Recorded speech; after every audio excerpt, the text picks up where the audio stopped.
actually here with Charlie from Kootenay Coffee, and we're going to talk about entrepreneurship, more so expanding your business. But Charlie comes from a whole background line of entrepreneurs. Now, I met Charlie about a year ago now, yeah, right? About a year ago, yeah. You've taken your business and you've been expanding. So we want to talk about entrepreneurs have this mental almost gap where they sit there and say, well, I cannot take my business past this point. Well, gut feeling, they know they want it over here. Yes. So what is it that most entrepreneurs need to get over in order to sit there and say, I need to expand? How about just a mental piece? Just the fact that you were expanding your coffee business throughout the Okanagan and BC, what kind of mental struggles did you have to go through and going through right now? Because you're going through the expansion right now. Because I mean, the stress rate, as entrepreneurs all know, it becomes incredibly high sometimes. So the key that I have found that works for us anyways in this business is that we actually do put down on paper our goals and our objectives. A true simple business plan, but just like basically a summary of it. Where do you want to go and how do you want to get there and what are your goals? And it doesn't matter what they are. Whether it's 5 million or 50 million, you know what it gives you something to attain. And that reduces some of that because you can keep going back to it as a reference point, especially when the pressure gets really hard. You know, it's amazing how many business entrepreneurs especially do not have a business plan. Mm-hmm.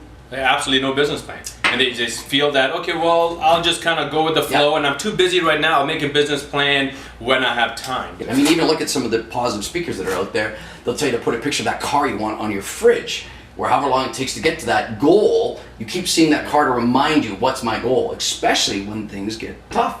And it's amazing. When I started in this industry, like over 10 years ago, even when I was in corporate, the first thing that I got exposure on was goal setting. Mm-hmm. But I was never taught goal setting. Like in school, university, I didn't know what it is. Schools don't. They're the exact opposite. They tell you go 9 to 5, be responsible. And not that those things are bad, but the problem is they create an environment that doesn't make an entrepreneurship type environment. Let's be honest, 9 to 5 for you is bad. Oh my God. They threw me out in the first 9 to 5. In fact, that's the real reason I became self-employed is I kept getting fired at every job I had, so I figured I gotta work for myself otherwise. They don't know my potential. They don't understand me. I should be that CEO and then some.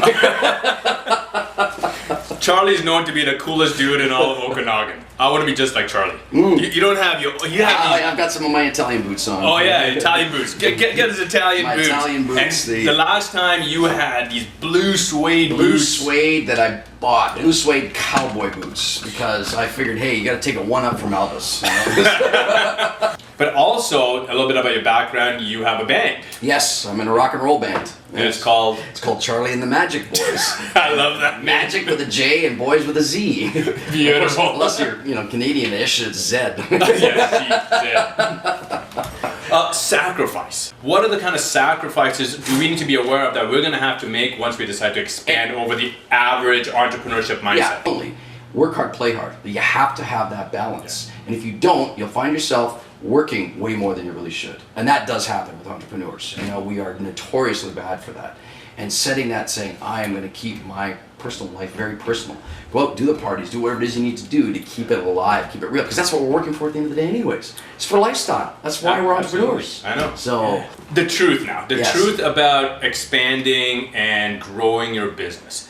We talk about the glories of you work hard and you get a bigger business and you make more money, but the truth about the hardships of it. What did you go through that you would sit there and say, I wish I knew better, I would do it different? Well, back to the 9 to 5. Let's be honest, there is security in the 9 to 5 because you know that you've got a paycheck coming, you're working for whatever. I used to work for Philip Morris Kraft Foods on the corporate side.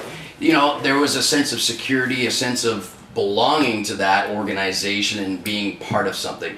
So you remove that instantly when you're an entrepreneur because now you're doing this on your own. And if you fail, it's you directly, not the company you're working for, which is a huge issue when it comes to fear because now you have to try to second guess yourself a lot of the times, right? There's no one to blame now. And there's nobody to blame, And the positive side of that, though, I think is that you've got to be able to allow yourself to fail sometimes. And that's tough for us to do, especially as entrepreneurs, especially because we're judged by the world around us. If you fail, you're an absolute loser as far as everybody else is concerned. But the reality is you can actually learn significant amounts. And I'll use Donald Trump.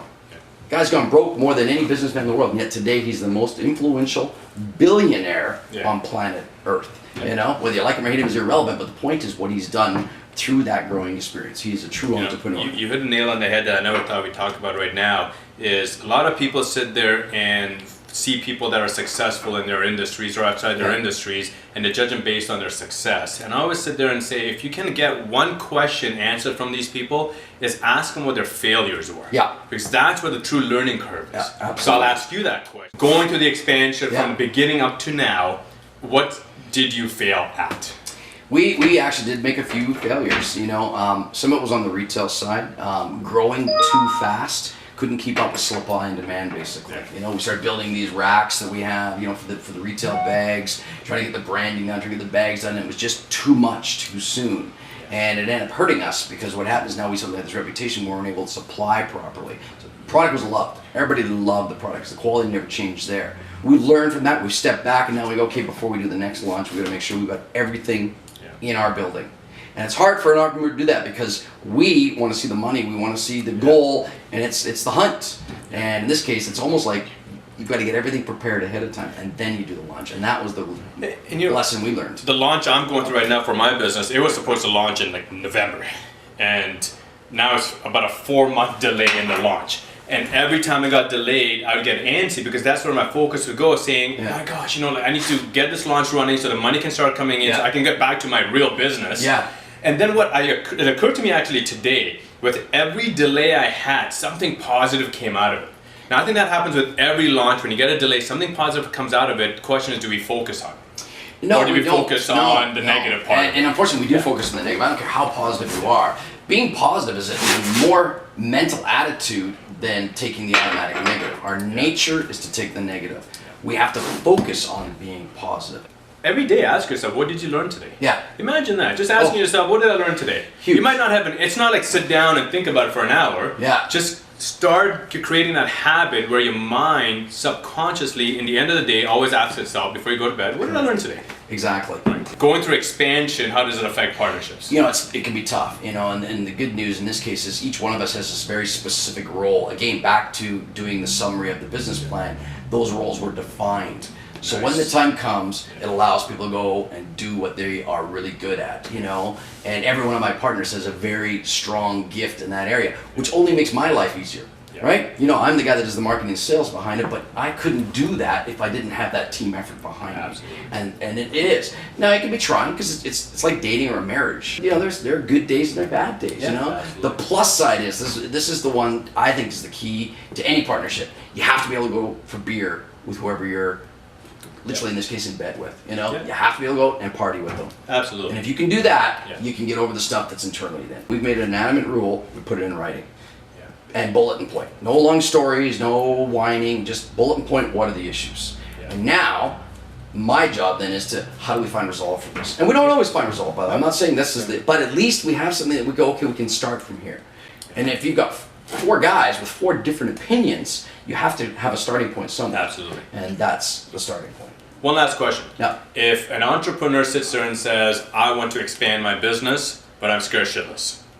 If there's 3 things you're going to tell them, 2 things, 3 things. Plan. Back to putting it down in writing, you have to have a base. And it's like building a house. You're going to start throwing 2x4s down, or you're going to have a blueprint to look at and say, okay, I've got a drawing. I at least know what my house is going to look like, so I know what I'm doing. Am I building a 2-bedroom or am I building a 5-bedroom house? So you have to know what you want. Absolutely. That will take a lot of some of that fear away when it shows up. Number 2, I think clear understanding of how you're going to get there.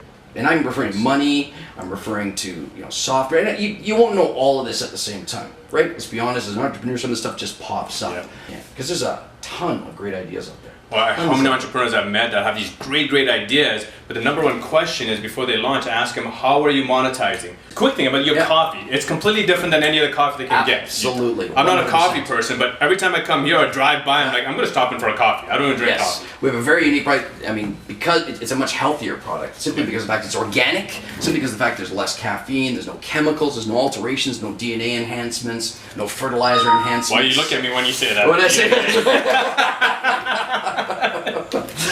We've gone back to the basics. Look at what's happened in our industry. A green pepper used to be the size of a small apple. Now it's the size of a freaking grapefruit. It's because they've done all these things. The nutrition's gone, the value's gone. It's doing things to us, And we've gone back to the roots, is what organics is really about. And I have to warn on that note. People mask the word organic to get their product out there too. In other words, they throw one piece of organic in there, call it organic, and it's still not really organic. And that's with any kind of food, everything they do your due diligence. Flip the box open, flip the bag open, look what's in it, because they can still put crap in it just because it says organic. Absolutely. And ours is not. It's 100% organic. You know, be it coffee or the fruits we buy, you know, what we put in controls our body. Totally. Right? And a lot of the organics, one life, one body. and that's the thing. You want to take care of it. Do your due diligence, because it really does. It pays off. So you can look like Fred and I. Talking to me? You're looking at me. We'll stop this now.